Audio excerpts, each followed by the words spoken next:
죄인인 저희들에게서 나타나는 죄의 본성 중에 하나는 기억해야 될 것은 기억 안 하고 기억하지 말아야 될 것은 기억하게 된다는 것입니다. 여러분, 우리가 하나님 앞에서 참 많은 은혜를 받고 살아가고 있는데 사실 우리가 받은 은혜가 우리가 당한 어려움과 고난보다 훨씬 많이 있습니다.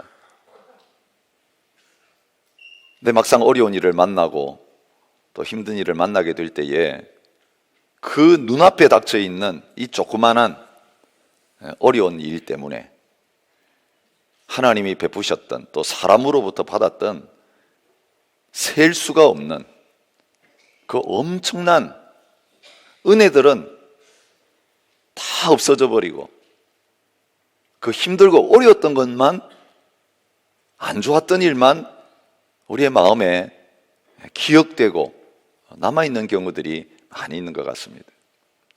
이게 죄인의 본성입니다. 그래서 우리가 지난 주일도 어머니 날 지냈지만 평소에는 잘 기억하지 않고 있다가 그날이 돼서야 어머니의 은혜가 이런 거구나, 부모님의 은혜가 이런 거구나, 다시 이렇게 일깨우지 않으면 그대로 그냥 흘러가면 1년 내내 지나가도, 아니 10년 20년이 지나가도 우리는 감사할 줄 모르는 그런 존재가 될 수밖에 없는 것 같습니다. 여러분, 하나님은 여러 가지 절기들을 통해 가지고 늘 은혜를 잊어버리고 사는 저희들의 심령을 일깨우기를 원하고 계시는 거죠. 사실 우리가 주일날 이렇게 모여서 예배 드리는 것도 다른 거 아닙니다. 주님을 다시 기억하는 거죠. 내가 사는 게 아니라 나의 생명 주님의 것이고 주님 때문에 살고 있구나. 은혜 때문에 내가 한 주간을 살았고 앞으로는 한 주간도 주님의 은혜 없이는 살 수 없구나. 사실 그걸 다시 일깨우는 그런 시간이라고 할 수 있습니다. 사실 초대교회가 주일마다 모여가지고 주님의 은혜를 잊어버리지 않기 위해서, 주님 나를 위해 죽으셨고 지금 부활하셔서 내 마음에 살아계신다, 이거 잊어버리지 않기 위해서, 기억하기 위해서 했던 일이 뭡니까? 떡을 떼는 일이었어요. 제가 하나님 앞에서 이제까지 목회를 하면서 성찬식을 행해왔지만 사실은 늘 한 달에 한 번 성찬식을 행할 때마다 좀 아쉬움이 있는 것이, 사실 시간적인 이유 때문에 우리가 매주마다 성찬식을 못하고 있는 건 너무 큰 불행이 아닐 수 없습니다. 솔직히 저의 마음에 그런 마음이 있는 거예요. 우리가 주일 밥을 안 먹더라도 이 신령한 주님의 양식을 먹으면서 주님을 기억한다면 우리 영혼과 믿음이, 교회가 훨씬 건강해지지 않겠는가? 여러분, 초대교회가 매주마다 떡을 뗐는데 왜 우리가 떡을 매주 떼지 못하겠습니까? 주님 기억하는 게, 은혜를 기억하는 게 그 한 주간의 삶의 운명을 결정하는 것이라면 사실 오늘 우리가 이 본질적인 것들을 제대로 회복하는 것이 얼마나 소중한지 모르겠습니다. 감사주일도 그런 것이죠. 특별히 오늘 이 신명기의 본문, 어제도 묵상했고 이제 오늘 내일 계속 지금 이어서 묵상하게 될 이 신명기의 문맥 속에서 주님이 원하시는 게 뭡니까? 왜 광야에서 자라나고 광야에서 태어난 이 새로운 세대들 가나안 땅에 들어가기 전에 모아놓고 모세가 고별 설교를 하면서 이 신명기의 말씀을 허락하고 계십니까? 예방주사 놓는 거예요. 지금 모세가 우려하는 건 뭐냐면 젖과 꿀이 흐르는 가나안 땅을 받았는데 하나님께서 그것들을 그들에게 주셨는데 그 땅에 들어가 가지고 하나님이 베푸셨던 은혜를 다 잊어버리고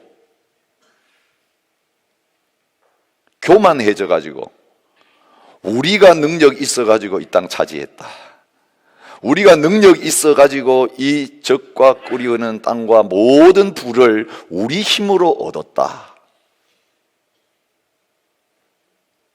여러분, 그 자리에 빠지면 어떻게 되냐 하면 하나님보다 이 세상에 눈에 보이는 것들 더 소중하게 여기면서 그것을 섬기고 숭배하는 자리에 빠지게 되는 거예요. 그게 우상 숭배예요.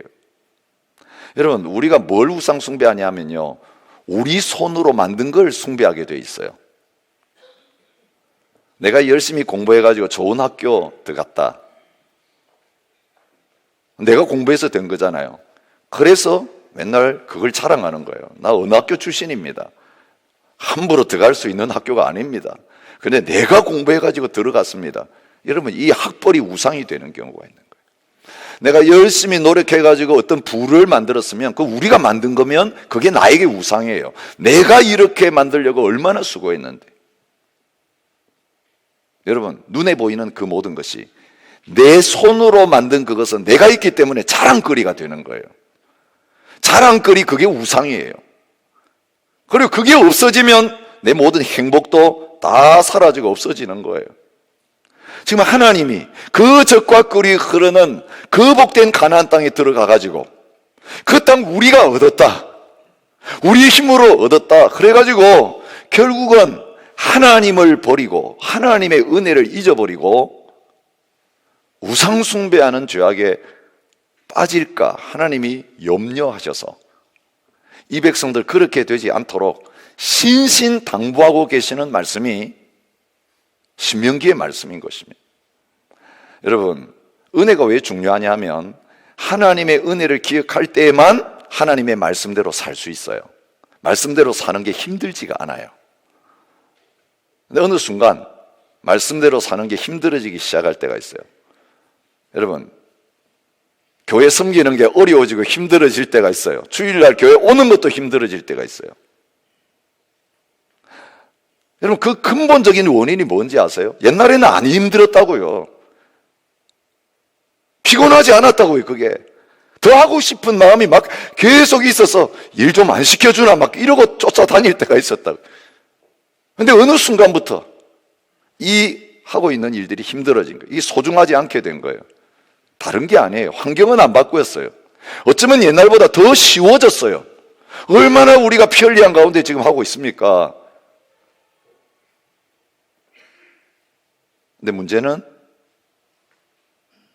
하나님의 놀라운 은혜가 우리에게 지금 주어지고 있는데 그 하나님의 은혜를 까마득하게 까먹어버린 거죠. 잊어버린 거죠.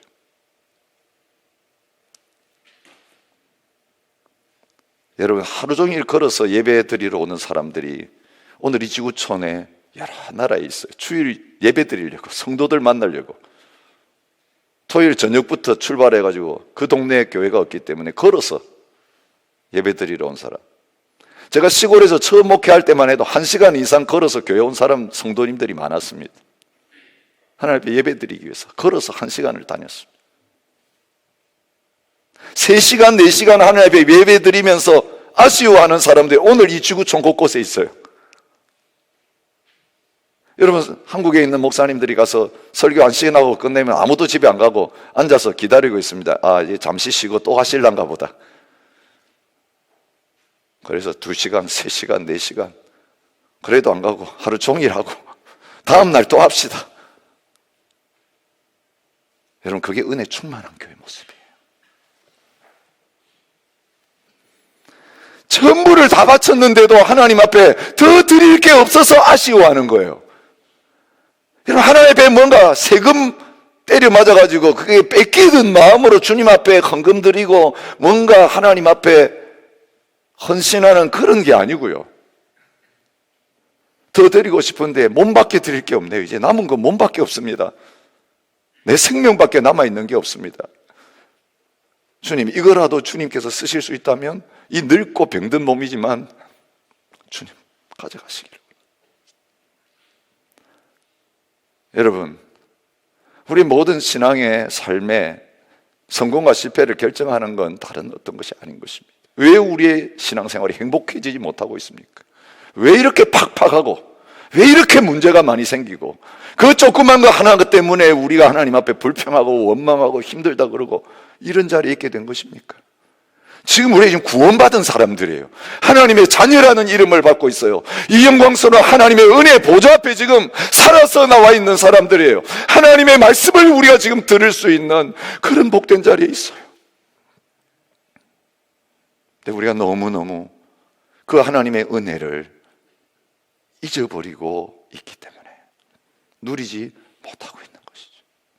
여러분, 오늘 이 감사주일이, 이 성령 강림 주일이 다시금 우리에게 부어주신, 그리고 앞으로도 계속 부어주실, 헤아릴 수 없는, 대가를 지불하고 살 수 없는 이 엄청난 하나님의 은혜를 다시 한번 발견하고 그 은혜가 우리 속에 폭포수처럼, 장마비처럼 부어지는 복된 시간이 되어질 수 있기를 축복합니다. 하나님이 이스라엘 백성들을 가나안 땅으로 이제 들어 보내시기 전에 그 가나안 땅 어떻게 차지하게 될 것인가에 대해서 말씀하고 계십니다. 그게 1절부터 3절의 말씀이에요. 자, 가나안 땅 들어가서 차지해라. 그들이 할 일이죠. 그 가나안 민족들 쫓아내고 다 멸망시켜라. 그들이 할 일이죠. 근데 우리가 2주 전에 요단강 동편에 있는 두 나라, 두 왕 싸워서 이긴 그 전쟁을 통해 가지고, 그 전초전을 통해 가지고 가나안 전쟁에서 그 땅을 차지하고 이기게 되는 그 비결이 어디에 있는지 하나님께서 오늘 말씀에서 다시 재확인시켜 주시는 것을 보게 됩니다. 너희가 싸우는 땅이다. 너희가 들어가서 차지해야 된다. 그런데 그렇게 차지하라고 하시면서 뭐라고 하십니까? 그 성읍들은 크고 성벽은 하늘에 닿았고 크고 많은 백성은 내가 아는 아낙 자손이라. 그들의 말, 그들의 소문 들었지? 누가 아낙 자손을 능히 당하리요 하거니와. 지금 이 엄청난 적들이 기다리고 있다. 성벽은 하늘에 닿았고 백성은 크고 많고 강하다. 그런데 어떻게 그 땅을 정복하고 차지할 수 있느냐? 하나님께서 너희들 들어가서 차지하라, 진멸하라 하시면서 약속하고 계시는 말씀이 있습니다. 오늘 너는 알라. 내 하나님 여호와께서 맹렬한 불과 같이 내 앞에 나가신즉 여호와께서 그들을 멸하사 내 앞에서 엎드러지게 하시리니, 그 여호와께서 내게 말씀하신 것 같이 너는 그들을 쫓아내며 속히 멸할 것이니라. 이게 뭐냐면요, 하나님이 앞서가시면서 다 행해 놓으시고 그들은 들어가 가지고 추수가 다 되어 있는 벤 밭에서 그 추수한 곡식 이삭 줍듯이 그냥 주우면 된다, 이런 말씀을 하고 계시는 거예요. 여러분, 우리의 신앙생활이 실제로 그런 거예요. 여러분, 사탄이 얼마나 두려운 존재입니까? 근데 우리 보고 골리앗 같은 사탄 앞에 가가지고 저 사탄을 싸워 이겨라, 그렇게 하나님이 우리에게 명령하시는 거예요. 그래서 우리가 벌벌 떠는 거예요. 안 됩니다. 그 이길 수 없는 존재입니다. 근데 실상은 뭡니까? 예수님께서 십자가에서 죽으심으로 말미암아 그 골리앗 같은 사탄의 머리를 완전히 깨부셔서 얘는 쓰러져 가지고 발만 바둥바둥 하고 있는 존재가 이 사탄이라는 거예요. 예수 이름 앞에서 주님이 온전히 그걸 이루셨다는 거예요. 우리가 하는 일은 뭡니까? 그냥 쓰러져 가지고 바둥거리고 있는 그에게 들어가서 칼 들고 가지고 심장을 톡 찌르면 되는 거예요. 여러분, 작업은 주님이 다 해놓으시고 마지막 마무리를 너가 하라. 이게 지금 가나안 전쟁의 실체라는 거예요. 근데 오늘 우리가 하나님 앞에서 신앙생활로 구원받고 주님을 헌신하고 봉사하고 선교하고 전도하고 우리에게 주신 가나안 땅 차지하는 이 모든 것이 바로 그런 일이라고 말하는 거예요. 여러분, 이런 은혜를 받은 사람이 누가 있겠어요?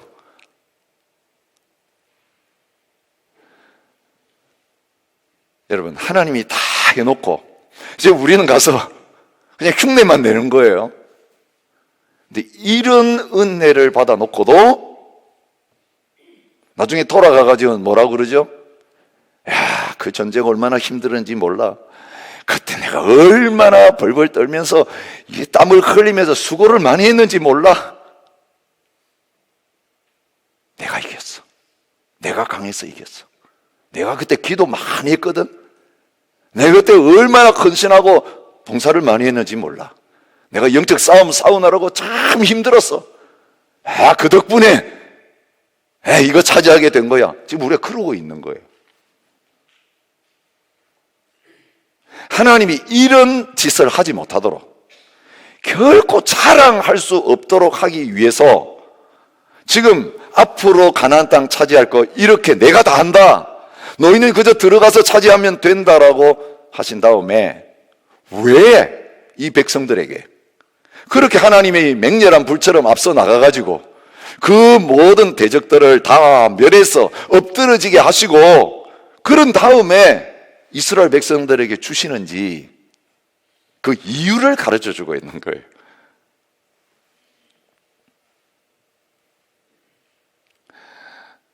여러분, 우리의 고백이 우리가 이 설교대에 부를 찬양처럼 하나님의 은혜로 이 쓸데없는 자 왜 구원하여 주는지 난 알 수 없도다. 여러분, 그 자리에 가는 저와 여러분 되시기를 바랍니다.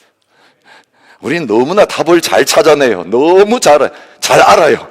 이것 때문에 됐고 저것 때문에 됐고. 우리 분석을 얼마나 잘하는지. 어떤 일이 조금 되고 나면 누가 거기에 공을 많이 세웠어, 누가 헌금을 많이 했어, 누가 거기에 1등 공신이야, 뭐 얼마나 잘 아는지.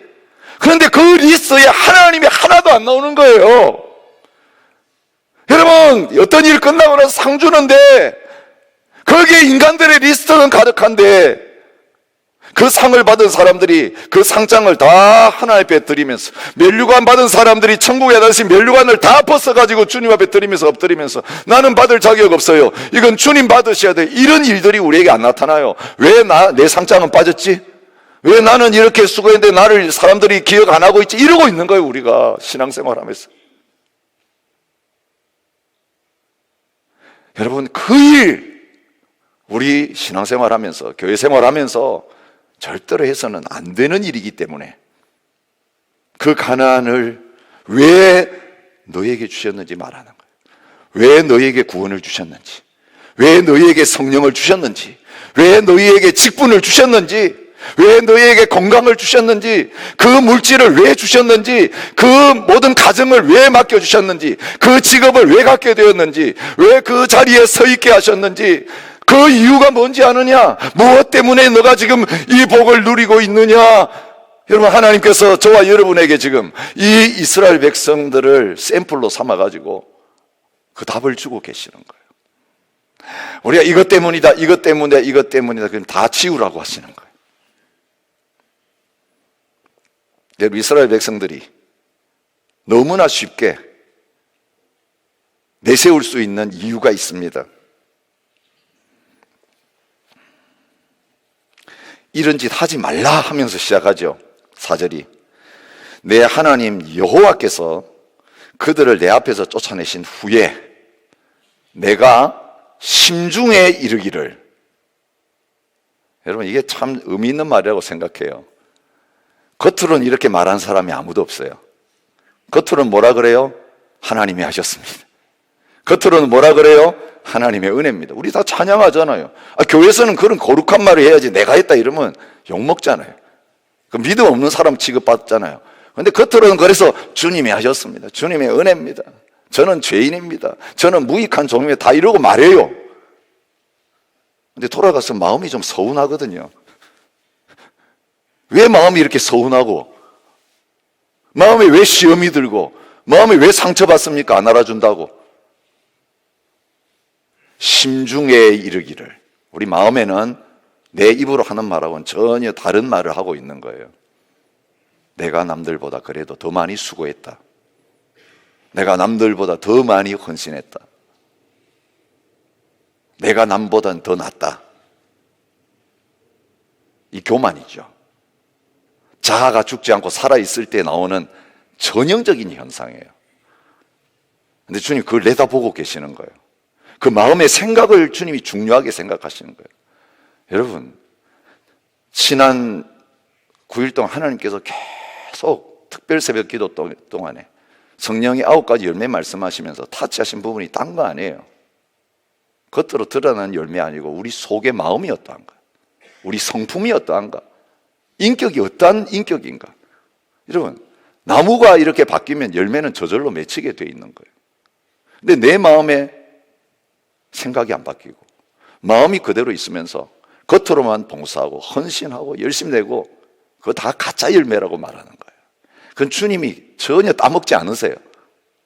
입만 무성하게 열매 있는 것처럼 보이는 거지, 그건 주님도 기쁘시게 할 수 없고 사람도 기쁘게 할 수 없는 가짜 열매들이라고 말씀하시는 거예요.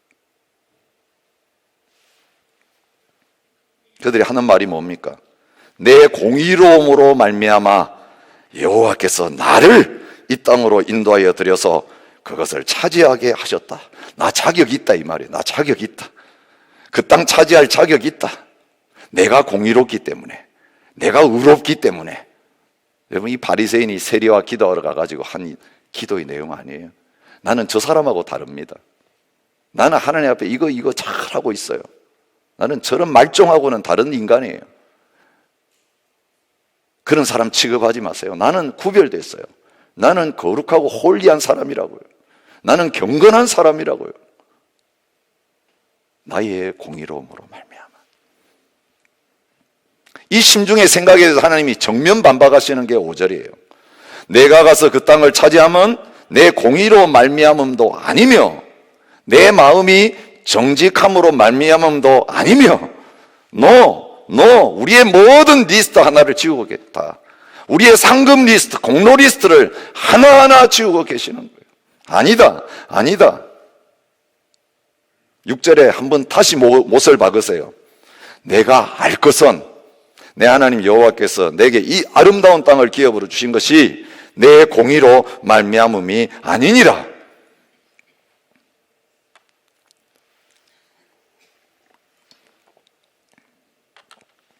공의롭기는커녕 정반대라고 말씀하시는 거예요.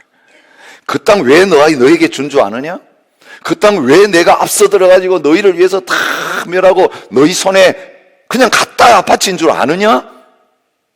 너희가 잘났기 때문이 아니라 잘 믿기 때문도 아니고 공의롭기 때문도 아니고 정직하기 때문은 더더구나 아니고. 실제로 너희 자격 한번 따져볼까? 6절에 말합니다. 너는 목이 곧은 백성인지라. 여러분, 오늘 말씀에 안 나오지만 내일 묵상할 13절에 또 나옵니다. 보라, 이는 목이 곧은 백성이니라. 이 목이 곧다는 건요, 교만의 증거예요. 뻣뻣한 사람이에요. 고개 숙일 줄 모르는 사람이에요. 여러분, 아직 덜 익은 곡식의 특징, 성령의 열매가 나타나지 않은 사람의 특징은 수구릴 줄 모르는 거예요. 늘 뻣뻣해요. 여러분, 곡식이 열매를 맺으면 벼가 익으면 수구리게 돼 있어요. 그 열매가 무거울수록 수구리게 돼 있어요. 아직 덜 익은 열매는 빳빳하게 서 있어요. 아직 추수할 때가 안 된 거죠. 익으면 수구립니다. 목이 곧다, 이것은 우리가 하나님 앞에서 스스로 교만하다는 증거입니다. 하나님 앞에서도 목이 뻣뻣하고 사람들 앞에서도 뻣뻣하게 자랑하고 얼굴 쳐들고 다니고 나를 좀 알아줬으면 좋겠다는 이거. 너는 목이 곧은 백성이다. 지금 하나님의 백성들 본질을 이야기하는 거예요.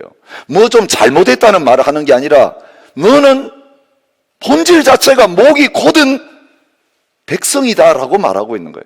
목이 곧으니까 그런 말을 하고 목이 곧으니까 그런 행동이 나올 수밖에 없다라고 하는 거예요.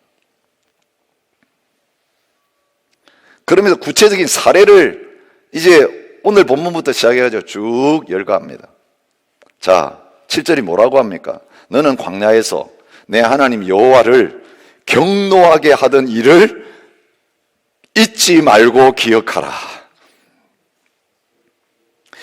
이런 짓을 한 건 다 잊어먹었어요. 그래서 그거 너 기억하고 있어야 돼. 너 지금 어떤 자리에서 예수 만났는지, 너 어떤 자리에서 하나님이 너를 만나 주셨는지 그 광야 시절 잊어버리면 안 돼. 여러분, 하나님의 은혜를 잊어버린다는 것은 내가 어떤 존재인가를 잊어버리니까 나타나는 현상이에요. 내가 얼마나 목이 곱고 하나님 앞에서 죄악된 존재인지,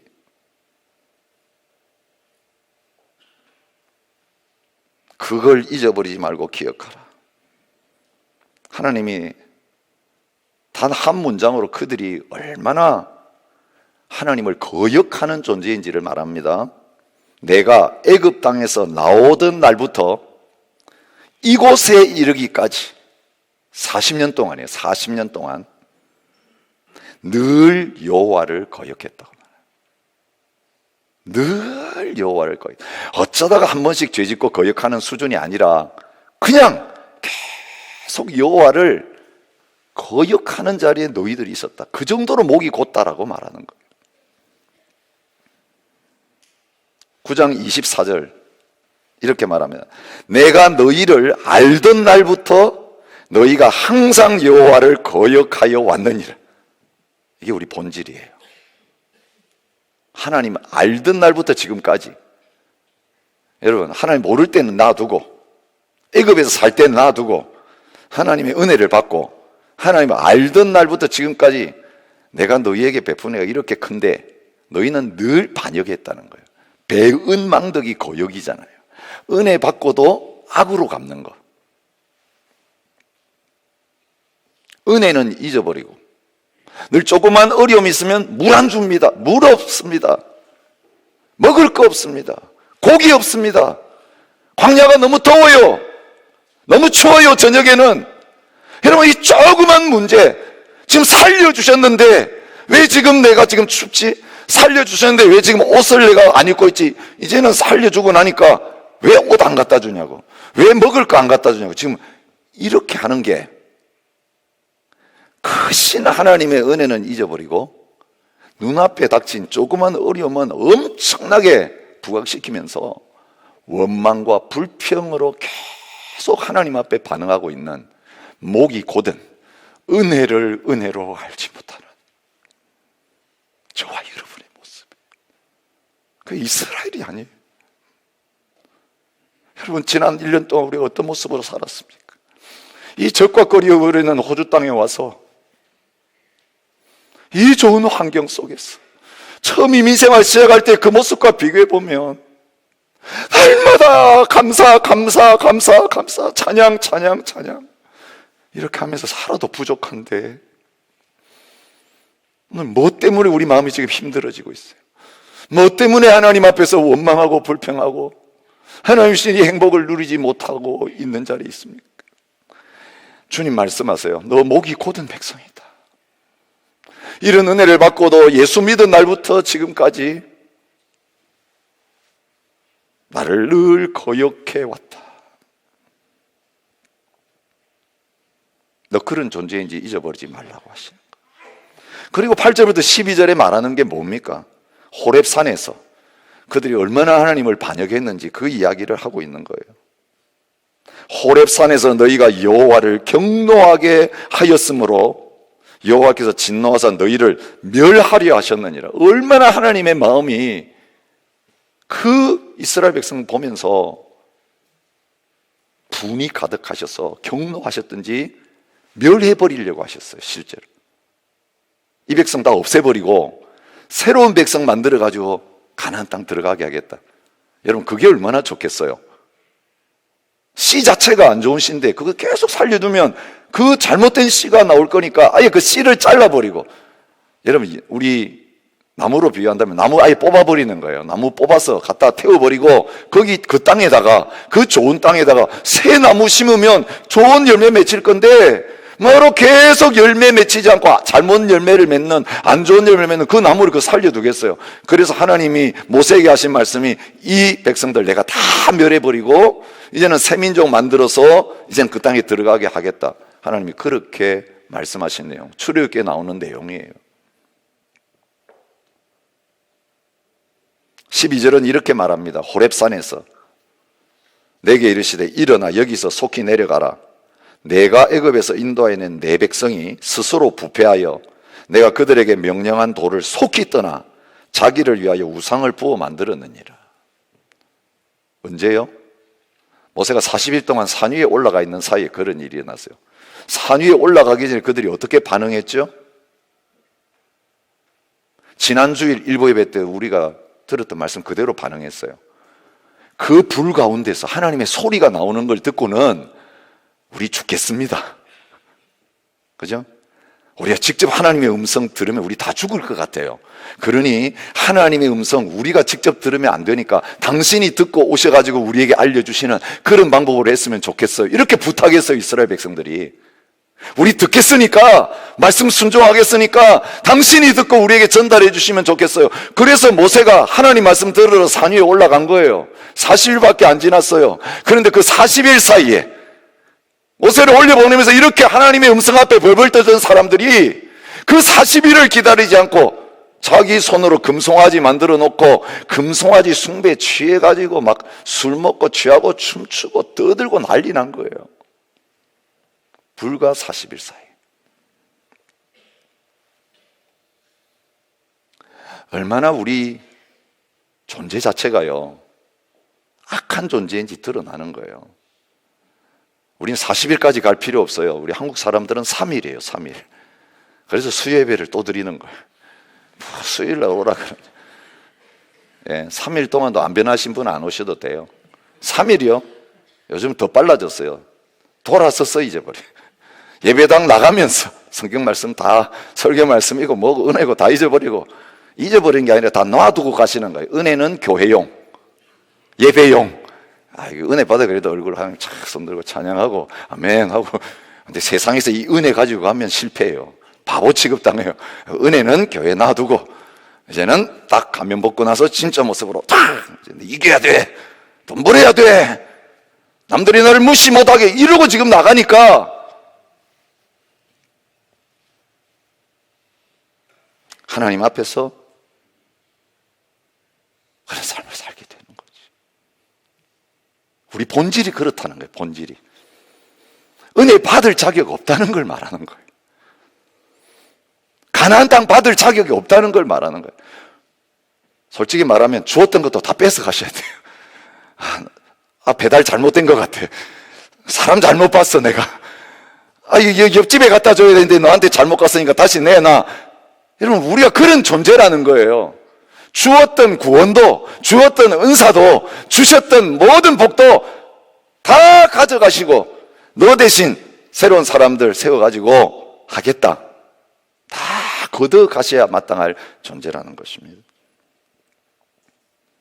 여러분, 이어지는 내일 말씀에 보면 하나님의 구체적으로 이야기해. 광야에서 어땠는 줄 아느냐?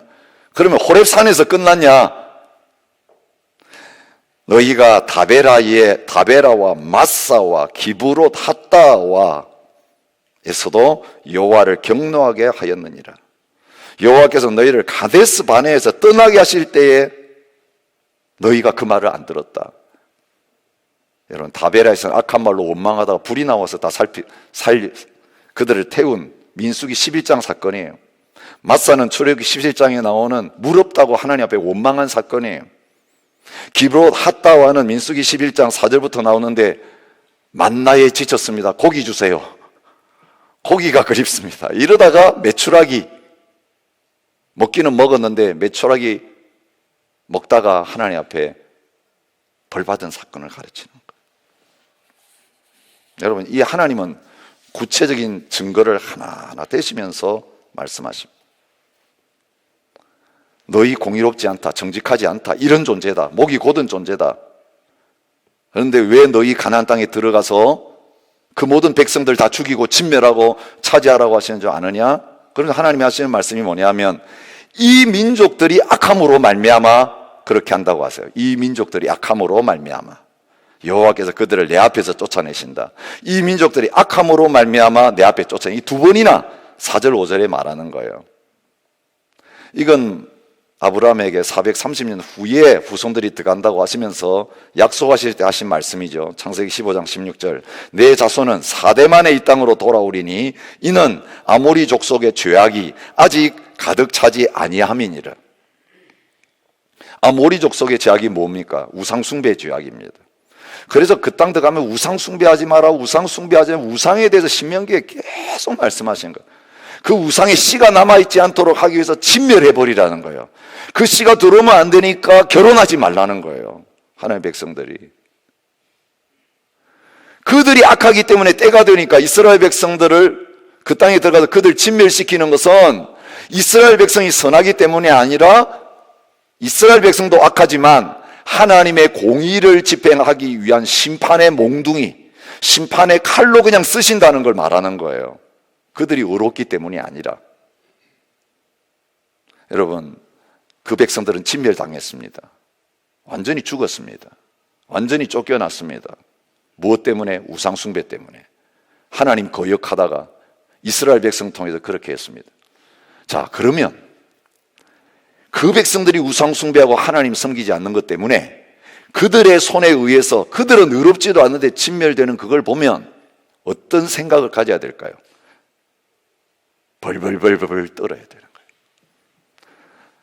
이들이 죄악 때문에 심판받는 이 자리에 서게 되는 걸 심판의 현장에서 그들을 죽이면서 봤다면 와, 우리는 낫다 이런 마음이 아니라 우리는 더 악한데, 우리는 더 목이 고전데, 다음 내 차례구나. 그 다음에 내가 이 자리에 서야 마땅하겠구나. 여러분, 옆에서 사람들이 죽어 쓰러져 나간 거 보면서 자기 손으로 하나님이 그 일 시키는 걸 보면서 그런 마음을 가져야 마땅한 존재인데 멸하시는 게 아니고 광야에서 이미 충분히 어떤 존재인지가 드러나고 존재만 드러난 게 아니라 그런 일을 수없이 주님 은혜 받은 날부터 하고 있는데 내가 너희보다 앞서 가나안 땅에 들어가 가지고 그들을 다 멸하고 그 백성과 그 땅을 너한테 갖다 주겠다 하나님 그렇게 말씀하시는 거예요. 근데 그게 뭐 때문이지 않으냐? 5절에 답을 가르쳐 주고 있죠. 이같이 하심은 내 조상 아브라함과 이삭과 야곱에게 하신 맹세를 이루려 하심이니라. 이게 하나님의 언약이에요. 약속을 지키시는 하나님이에요. 그리고 이미 묵상한 말씀이에요.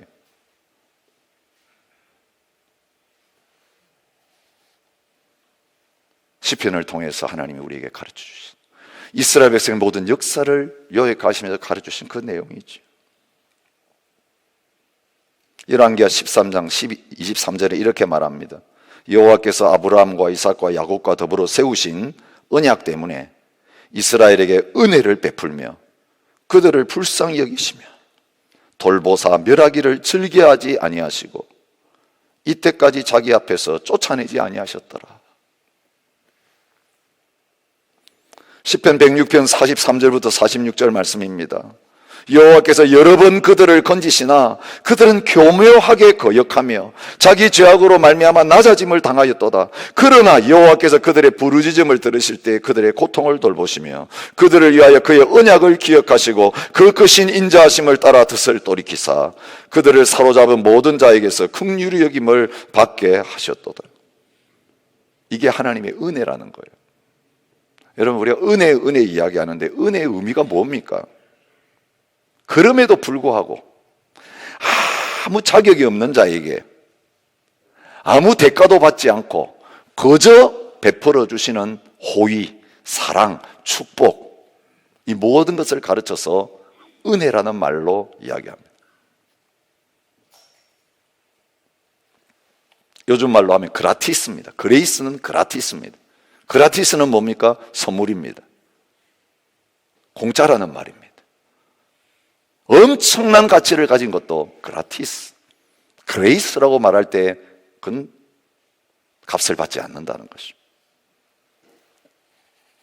여러분, 이 이스라엘 백성의 역사를 통해 하나님이 우리에게 깨닫게 주시는 말씀이 있어요. 로마서 5장 20절 말씀이에요.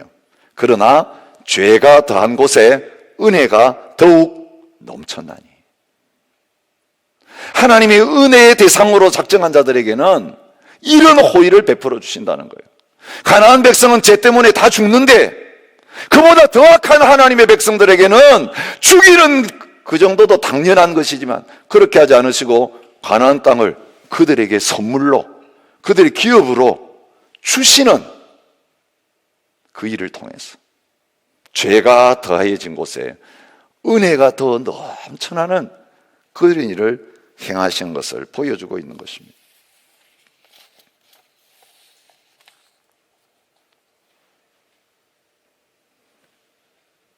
성경에는 이 카리스라고 번역되어 있는 거죠.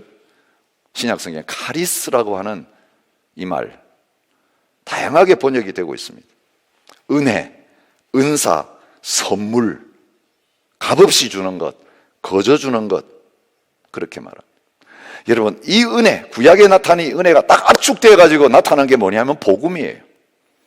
그래서 사도행전 20장 24절에 바울은 은혜의 복음 증거하는 일을 마치려면 내 생명도 귀하게 여기지 않는다. 어떤 복음이냐? 복음의 핵심이 뭐냐? 은혜. 복음을 꽉 짜면 거기에서 하나님의 은혜가 뚝뚝뚝 떨어진다. 그것을 말하고 있는 것입니다. 여러분, 이 은혜 때문에 우리가 구원받았습니다. 행위로 구원받은 게 아니라고요. 모태신앙이니까 조상의 어떤 것 때문에 은혜 구원받은 게 아니라고요. 우리 교회 열심히 나오면서 봉사하고 종교생활 하니까 그 덕에 구원받는 게 아니라고요. 그건 율법주의죠.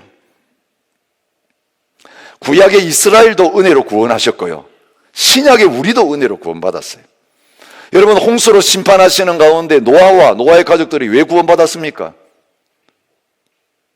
그러나 노아는 여호와께 은혜를 입었더라. 하나님의 은혜 때문에 구원받았다고 말합니다. 이스라엘이 왜 구원받았습니까? 이도로의 고백을 통해 나옵니다. 여호와께서 이스라엘에게 큰 은혜를 베푸사 애굽 사람의 손에서 구원하셨다. 이걸 기뻐했습니다. 여러분, 충신의 아내를 취해서 자기 부인으로 삼고 그 충신은 전쟁터에 제일 앞장 세워가지고 죽여버린 악한 사람 중에 이런 악한 사람이 없는 다윗, 그가 계속해서 왕의 자리에서 쫓겨나지 않고 내 마음에 합한 사람이라는 말을 들으면서 그 지위를 유지하다가 자식에게까지 후손들에게까지 물려주는 자리에 설 수 있던 게 뭡니까? 그가 범죄했을 때 그에게 하나님의 은혜가 있었기 때문입니다. 은혜를 베푸셨기 때문입니다. 그는 범죄했을 때 다른 걸 구하지 않았습니다. 내게로 돌이키사 내게 은혜를 베푸소서.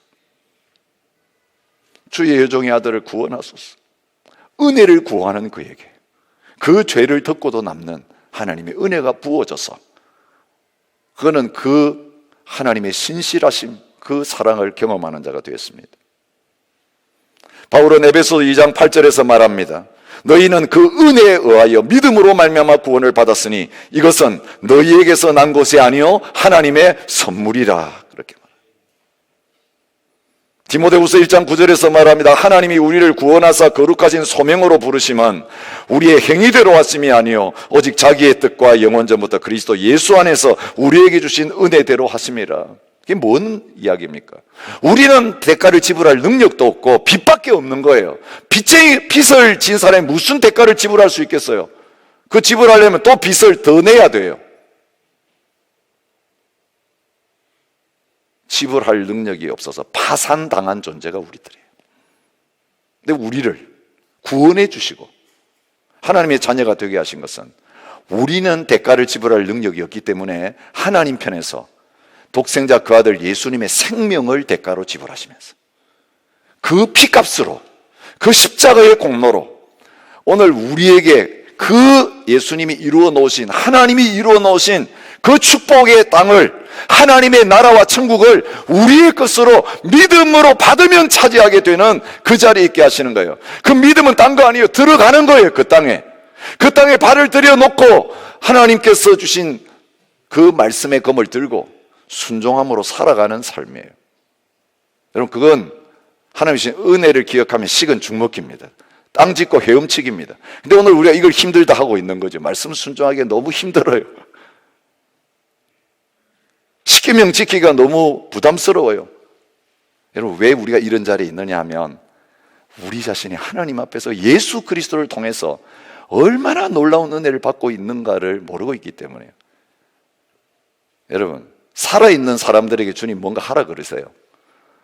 하나님의 자녀인 믿는 사람에게 하나님 말씀대로 살라고 이야기하세요. 우리가 하나님 믿지 않고 영적인 생명이 없는 사람이 이거 우리에게 해당되지 않아요. 지킬 수 없는 사람에게 뭐라고 하라 그러겠어요? 주님은 지킬 수 있는 사람에게 그 이야기를 하세요. 지킬 수 있는 근거는 뭡니까? 우리가 지금 살아있기 때문에 그런 거예요. 살아서 할 수 있기 때문에 우리에게 생명을 주시고 모든 것을 다 주시고 우리에게 이제 내가 다 이루어서 너한테 갖다 바쳤으니까 이제 그것을 집어 먹어라. 들어가서 차지하라. 그것이 오늘 우리가 하나님의 계명을 순종하는 거예요. 10계명 정도가 아니라 내가 너희를 사랑한 것처럼 하나님도 사랑하고 이웃도 사랑하는 자리에 가라. 근데 전제가 뭡니까? 독생자 예수 그리스도 안에서 하나님의 사랑이 우리에게 부어졌기 때문에 그 주신 사랑 가지고 하나님 앞에 그리고 이웃에게 흘려보내고 나누라는 거예요. 우리가 사랑하라는 게 아니에요. 우리는 이기적인 존재이기 때문에 사랑할 수 없어요. 근데 하나님의 사랑이 우리에게 예수님 통해서 거저 주어졌기 때문에 이것 가지고 하라는 거예요. 여러분, 이게 그리스도인의 삶이에요.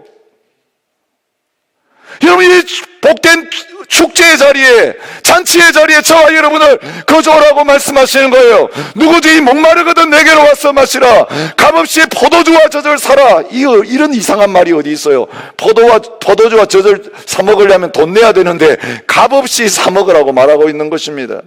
이것이 주님께서 저와 여러분을 초대하시는 복음인 것입니다. 주님이 뭐라고 말씀하십니까? 누구든지 목마르거든 내게로 와서 마시라. 나를 믿는 자는 성경에 이른 것과 같이 그 배에서 생수의 강이 흘러나오리라 하시니, 이는 그를 믿는 자들이 받을 성령을 가리켜 말씀하신 것이라. 구원만 주신 것도 감사한데 살아낼 능력이 없는 육신 가운데 있는 우리를 위해서 이제는 배에서 생수의 강이 터져 나오듯이 예수님의 십자가의 은혜와 사랑이 나한테 계속 흘러나와서 퍼주어도 내 안에는 이 은혜가 모자라지 않습니다. 은혜가 메마르지 않습니다. 내 은혜가 내게 족합니다. 모든 것이 하나님의 은혜입니다. 이 고백하면서 살아갈 수 있도록 배에서 생수의 강이 터져 나오는 것 같은 성령님을 저와 여러분에게 보내주셨다는 것이에요. 그런데 그 성령님 주신 것도 뭐 때문에 주신 것입니까? 분명하게 말씀하십니다. 너희가 회개하여 각각 예수 그리스도의 이름으로 세례를 받고 죄 사함을 받으라. 그리하면 성령의 선물을 받으리니.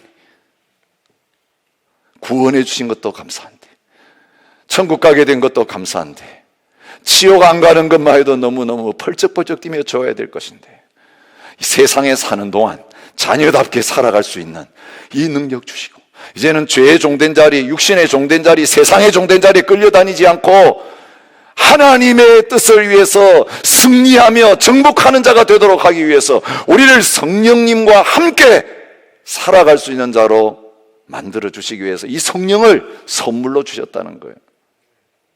그것만이 아니라 주의 일 감당하라고 직분을 주셨습니다. 직분은 선물입니다. 바울은 얼마나 하나님 앞에 그 직분 때문에 감사한지 몰라요. 복음을 위하여 그의 능력이 역사하신 대로 내게 주신 하나님의 은혜의 선물을 따라 내가 일꾼이 되었노라. 일꾼 세움받는 것이 하나님의 은혜인 줄 알아야 제대로 일할 수 있어요. 여러분, 주신 직분도 빼앗아가야 마땅한 우리들입니다. 우리에게 직분 주시는 것은 여러분 아셔야 돼요. 남들보다 의롭기 때문에 주시는 거 아니에요. 교회에 열심히 좀 봉사했다고 주시는 거 아니에요. 그라티스예요. 그래서 직분 때문에 경쟁하시면 안 돼요. 시샘하셔도 안 돼요. 직분 받는 사람 안 주신다고 상처받을 것도 없어요. 이미 우리는 예수 그리스도 안에서 더 좋은, 더 큰 은혜를 받았어요. 바울은 주님을 위해서 더 많이 수고하고 더 많이 헌신했지만 자기의 공로 내세운 적이 없어요. 이건 내가 한 게 아니라 나는 원수요 회방자요 핍박자기 때문에 세워놓으면 그 짓 할 사람인데, 내가 하나님 앞에서 사도로 부름받고 일할 수 있었던 것은 내가 아니라 나에게 하나님이 나 같은 자에게 은혜를 주셨고 그 은혜가 내 안에 있었기 때문에 그 은혜가 모든 것을 하게 된 것이다. 여러분, 저와 여러분 안에 이 직분에 대한 은혜의 감격들이 다시 회복될 수 있기를 진심으로 축복합니다. 이 은혜를 주셨는데 우리가 이 은혜에 합당한 삶을 사는 게 뭐겠습니까? 이건 딴 거 아닙니다. 감사 생활입니다. 감사합니다. 감사합니다. 여러분, 재미있는 것은요, 이 은혜라는 단어와 감사라는 단어가 같은 단어예요. 성경에 번역될 때. 카리스라는 똑같은 단어인데 어떤 본문에는 은혜라고 번역되어 있고 어떤 본문에는 감사라고 되어 있는 거예요. 여러분, 감사라고 번역된 그 본문을 제가 읽어드릴게요. 로마서 7장 25절, 우리 주 예수 그리스도로 말미암아 하나님께 감사하리로다. 하나님께 은혜, 사실은 그런 뜻이에요. 카리스토테오, 하나님께 은혜. 은혜라는 똑같은 단어를 써요. 그게 감사예요. 하나님의 은혜를 깨닫지 않으면 감사, 그거 다 가짜예요. 받으려고 감사하는 거예요. 예? 주님 앞에 헌금하고 드리고 이거 요만큼 드려놓고 하나님 앞에서 더 많은 걸 받아가려고, 이건 거래예요. 여러분, 은혜로 드린 자는 받을 걸 기대하지 않는 거예요. 사람들에게 은혜를 베푸는 것은 대가를 기다리지 않는 거예요. 내가 은혜를 좀 베풀어 놓고 그 사람이 나를 배신할 때 서운한 것은 대가를 기대했기 때문이에요. 그런데 은혜로 받은 걸 은혜로 주는 사람은 서운해하지 않아요. 나는 주는 것으로 만족해요. 내 것도 아닌데, 내가 준 것도 아닌데. 그래서 하나님 앞에서 계속 줄 수 있는 거예요. 그 은혜를 베푸는 그 동기는 감사의 마음인 것을 말합니다. 우리 주 예수 그리스도로 말미암아 우리에게 승리를 주시는 하나님께 감사하노니, 말할 수 없는 그의 은사로 말미암아 하나님께 감사하노라. 나를 능하게 하신 그리스도 예수 우리 주께 내가 감사함은 나를 충성되이 여겨 내게 직분을 맡기심이니, 감사하노라, 감사하노라, 감사하노라. 이게 다 은혜예요. 은혜로 말미암아 오늘 우리의 마음에, 삶 속에 이 감사가 계속 넘쳐날 수 있기를 바랍니다. 감사야말로 우리가 지금 은혜 속에 있는가 그렇지 않은가의 증거예요. 은혜가 끊어지면 감사의 말 대신 불평과 원망의 말이 막 쏟아지기 시작할 거예요. 별 것도 아닌 이것 가지고 트집 잡고 힘들어하고 이런 일이 우리 속에 일어나요. 여러분, 비가 와가지고 계곡물이 콱 흘러서 넘치면 그 계곡 안에 온갖 바위들이 있어도 배가 그 위로 무사 통과해서 가게 돼 있어요. 그런데 이제 물이 줄어들기 시작하면 어떡합니까? 바위가 드러납니다. 그럼 배가 가다가 바위에 탁 멈춰요. 가지를 못해요. 이게 우리가 은혜 떨어지면 드러나는 증상이에요. 여러분, 지금 은혜 충만한 가운데 계십니까? 은혜가 넘쳐나고 있습니까?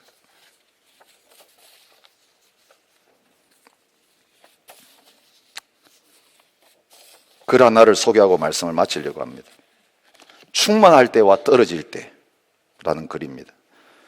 몇 년 전에 설교하면서 한번 읽어드린 적이 있습니다. 그런데 예화는 잘 기억하지만 글은 잘 기억 못 하시더라고요. 이야기는 2번 하면 옛날에 들었는데 바로 이야기인데 글은 수십 번 해도 잘 모르시더라고요. 2번째입니다. 은혜가 충만하면 예수님이 크게 보이고, 은혜가 떨어지면 내가 크게 보인다. 은혜가 충만하면 천국을 사모하나, 은혜가 떨어지면 세상이 그리워진다. 은혜가 충만하면 말씀이 꿀맛 같으나, 은혜가 떨어지면 말씀이 지겹게 들린다. 은혜가 충만하면 책망을 들어도 감동이 되나, 은혜가 떨어지면 좋은 말에도 시험에 빠진다. 은혜가 충만하면 내가 죽어지고, 은혜가 떨어지면 내가 살아난다. 은혜가 충만하면 남을 칭찬하고 높여주지만, 은혜가 떨어지면 자기를 자랑하고 높인다. 은혜가 충만하면 나를 깨뜨리나, 은혜가 떨어지면 남을 깨뜨린다. 은혜가 충만하면 자신의 죄가 크게 보이나, 은혜가 떨어지면 남의 허물이 더 크게 보인다. 은혜가 충만하면 사람을 사랑하나, 은혜가 떨어지면 사람이 미워진다. 은혜가 충만하면 영혼이 귀해 보이나, 은혜가 떨어지면 사람이 하찮게 보인다. 은혜가 충만하면 남을 섬기고 싶어하나, 은혜가 떨어지면 대접을 받고 싶어한다.